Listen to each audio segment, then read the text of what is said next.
This story is called Leap Year Anxiety Disorder. I hate February 29th. Today's my birthday. I've been 40 years on this earth, but today is just my 10th actual birthday. This leap year business made me miss out on actual birthday parties 3 years out of every 4 while I was growing up. My parents did their best, I know, but it always rankled that the other guests would joke about how it's not really your birthday, or when there really was a February 29th, you're really only 2, 3 or 4 when I'd spent 8, 12 or 16 years among them. I'm not alone. There are all sorts of superstitions attached to the leap day or the whole year. People in Taiwan believe their parents are much more likely to die in a leap year, while Scottish farmers hold that bad luck will befall sheep flocks in those unlucky years. Greek weddings are apparently much more likely to end in divorce if celebrated in a leap year. And of course, for bachelors trying to remain single, there's also the trap that women are supposedly allowed to propose marriage this once every 1,461 days. And in some countries, a man who turns down such a proposal has to pay some kind of fine. It's no wonder that craziness comes over me at this time every leap year. It must be like how lunatics were originally people who went crazy when there's a full moon. Do they get a reprieve in a month if it's cloudy? At least for me, it only comes to a climax every 4th year. That would make me a tetranailist or some such word, and I don't howl, I just get paranoid thoughts. Thank God I'm not Jewish. They put in a whole extra month in their calendar when they need to get their year back in sync with the seasons. I'll bet that loads of Jewish people end up in the mental hospital whenever that happens. I'm not sure where my tetranaility came from. I don't ever remember being chased around the house as a child by an angry dad with a carving knife, or a weepy mum trying to smother me with a pillow just because the year had a number divisible by 4, or any other date for that matter. Perhaps it's genetic, perhaps there's some hideous recessive gene lurking in the family DNA. Who knows which sicko cousins might be carriers? There's something else. Every leap year I wake up with this irrational fear hanging over me at the end of February. Maybe it's because of my Welsh background. Even though I was not born in Wales, I've been immersed in the culture all my life. Mum and Dad emigrated to Canada in 1973, well after most of the other Welsh relatives. Is it possible that my leap year allergy has something to do with St. David's Day being the 1st of March, and not with the leap year per se? Because of the extra day in February on leap years, it makes it seem like St. David's Day has been cancelled, because it ought to come right after the 28th day of February. But it doesn't when there's a leap year. It's all a bit foreboding. For a leap year I wake up in a sweat as the end of February approaches, with nightmares of daffodil flowers rotting brown and slimy before their trumpets even have time to open up, like something out of a horror movie. Therapist Sandra, that's Dr. Sandra Bode, she's very informal and we just use first names, is very supportive. However, she says there's nothing about my particular phobia in the DSM-5. That's the abbreviation of the 5th edition of the American Psychiatric Association's Diagnostical and Statistical Manual of Mental Disorders. She wants to submit a proposal to define my condition clinically as a leap year anxiety disorder. LYAD, she pronounced it LYAD, but none of her colleagues believe that LYAD really exists. I said, why not let your colleagues come over and see me if that's how they feel? I mean, someone's got to be first. Someone must have been the first to be diagnosed with bipolar disorder or autism or schizophrenia. Why couldn't I be the first one for LYAD? I only see Sandra for an annual checkup in non-leap years, but when there's a year that is divisible by 4, I see her every week from the middle of January to the middle of March. She helps me feel calmer, but even so my anxiety spikes upwards whenever February 29th comes around. Like I said, there were already loads of Welsh relatives here when we arrived from Wales. Most of the mines had closed down by the 1970s. There was no work after that in the South Wales valleys. So the ones where they get up and go, they got up and left. One of the most suspect of the relatives is my Aunt Elvira. I guess it's hardly surprising with a name like that. Grandma thought it was a pretty name when she was born. That's Aunt Elvira, not Grandma. Apparently she heard the name while half listening to a radio dramatisation of Noel Coward's play Blithe Spirit. If she'd been listening a little more carefully, she might have picked up on the fact that Elvira, the blithe spirit in the play, isn't actually a very nice person. She's the ghost of the hero's first wife, who returns to torment him for marrying again.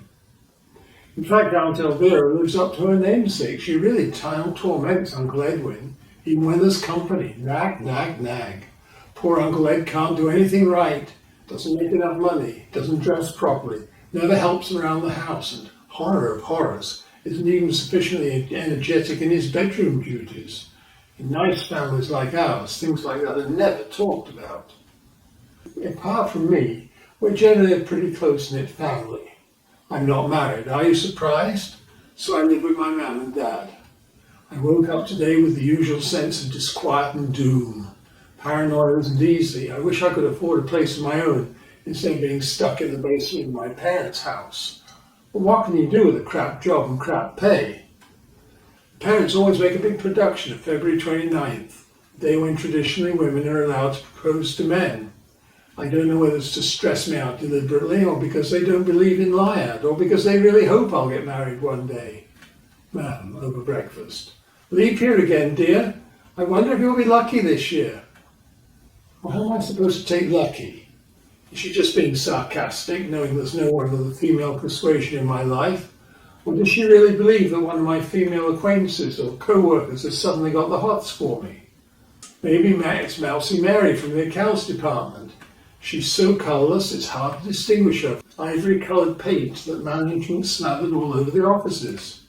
Or perhaps Poxy Patty, whose teenage acne never cleared up, even though she saw the last of her teenage years back a decade ago.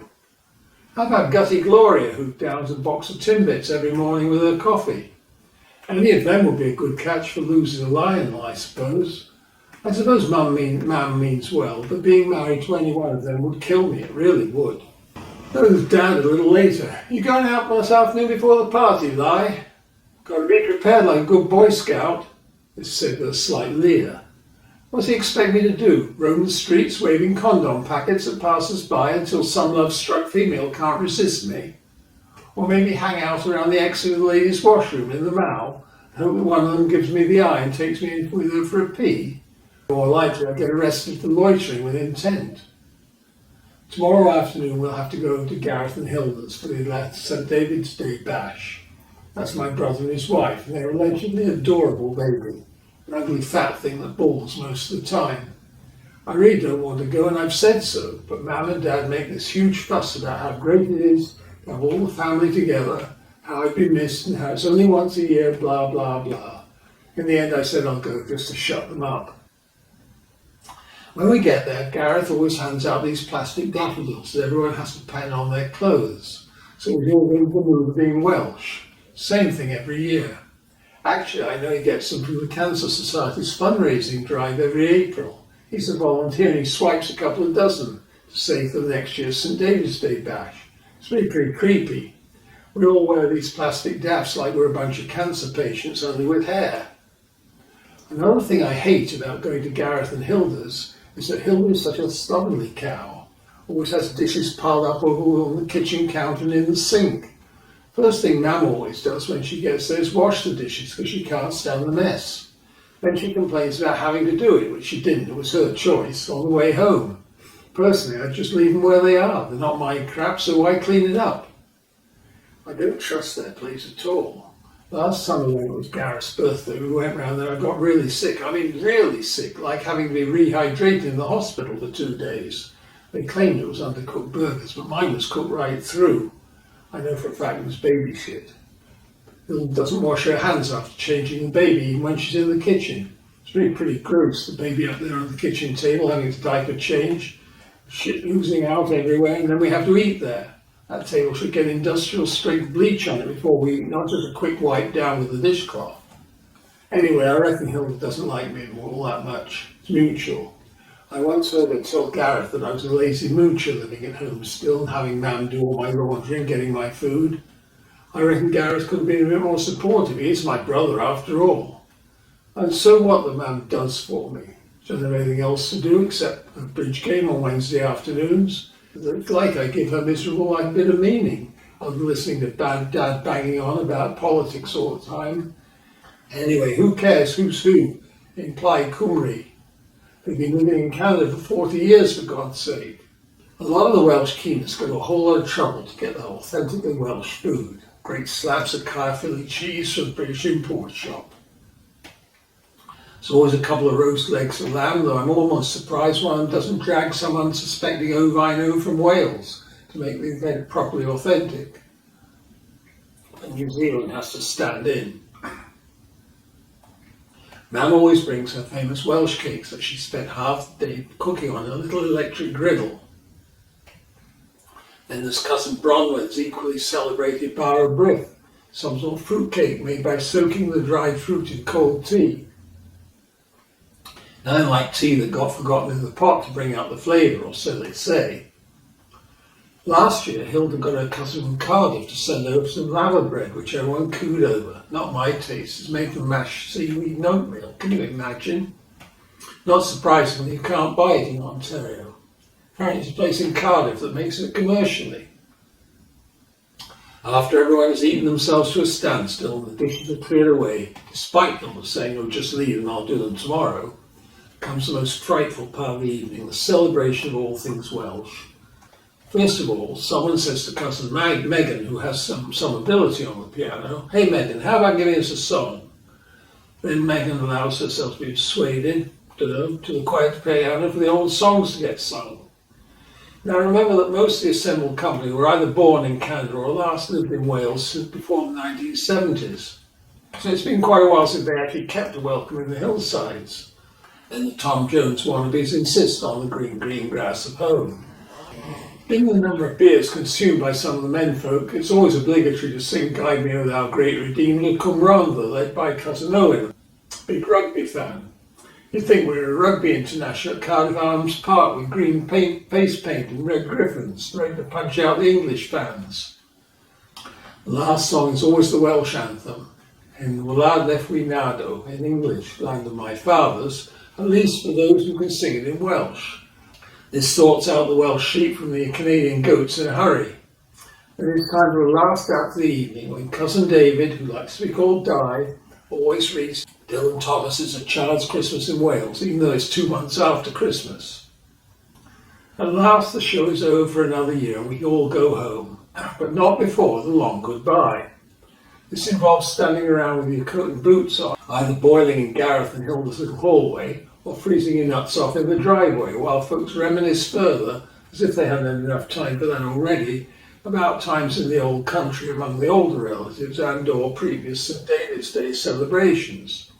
There's always a general consensus that this year was the best ever and we can't wait till next year. About 25 people then have to do the pissy face. Well, not everyone with everyone else, but even so it takes quite a long time. I studiously avoid this, it just spreads germs. And you wonder why I hate this end of February, especially today when it's a leap year.